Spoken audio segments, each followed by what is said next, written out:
Hello, this is Kenny Lee Burgess, and I'm making this video basically to explain the approach that I'm using on my video CD lessons. Now, what's interesting to know, if you wanted to study an art, and it's been around for quite a long period of time, there's already probably an established school, which means there's masters, and there's standards, and there's volumes and volumes of information for you to memorize and reproduce. So the idea of my lessons are basically trying to get back to the root, back to the source. And I think maybe this is more in accord with how John Fahey established his American Primitive Guitar School. So what you'll see in the following video clips is me trying to explain the approach that you'll find on the CD lessons. Now, if you're interested in learning how to play an open tuning or bottleneck slide, I would encourage you to first start with vastipole tuning. Vastipole tuning is commonly known as open D tuning. But what I'd like you to understand is that you can play in a variety of different keys. It's really a relationship of the tuning between the strings.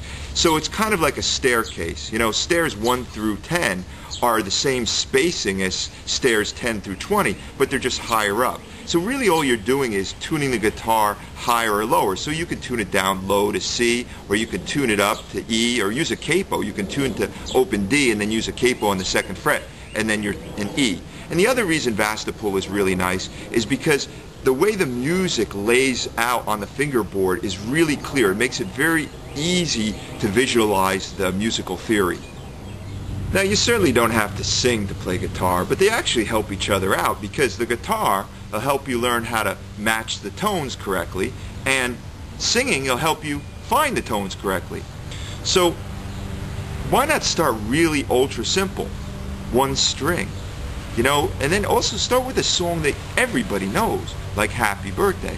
Now, of course, I'm no virtuoso at singing, but you know, still you can learn how to follow the tune and have correct pitches. So Happy Birthday goes, happy birthday to you, happy birthday to you, happy birthday dear Judy, happy birthday to you. Now, you could find them. Now here's an interesting thing. Did I sing it in that key? Maybe I did, maybe I didn't.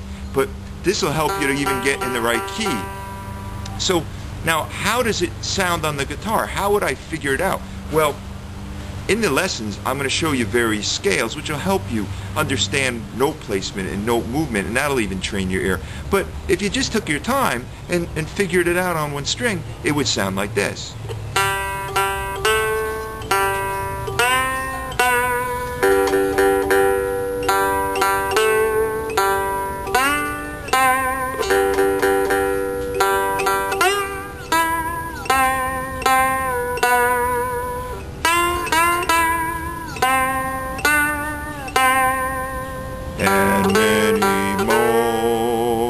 So for a little demonstration, I'll sing and play at the same time, and hopefully the guitar will help keep me in tune.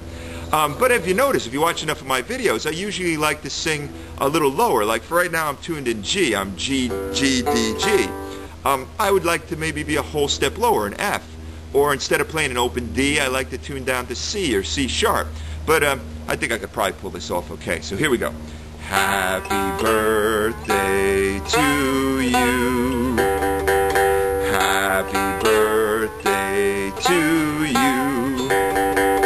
Happy birthday, dear Judy. Happy birthday to you, and many more. Okay, I have to agree with you. That's far from performance quality, but it's all correct in the sense that you're learning how to make a melody line and play the notes correctly, moving from note to note. But the next step is, how could you make it sound fuller and richer? Now, chords, everybody knows chords, but by definition a chord is 3 tones played at the same time. Now, you might have heard a barbershop quartet where 4 men all sing together and all singing different tones and it all harmonizes together. So if you had 3 people and they each sang one of those tones, you can say that they're harmonizing together.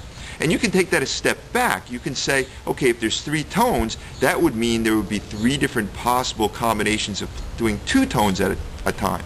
And 2 tones at a time is known as a double stop or an interval. So if I used double stops and found a tone to harmonize with the tones that we already had, it would sound a little like this.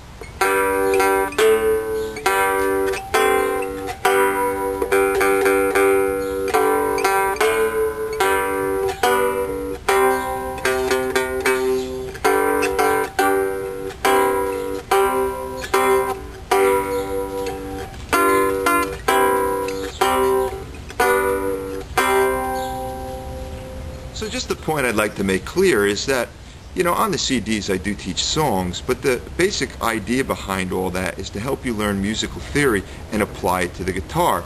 Because you should understand this, that all musical theory is the same regardless of style. So I mean, if you want to learn classical, or if you want to learn jazz, or if you want to learn country, it's all the same basic music theory. So you should start from that point, and then it's easier to kind of understand where they're going with all this.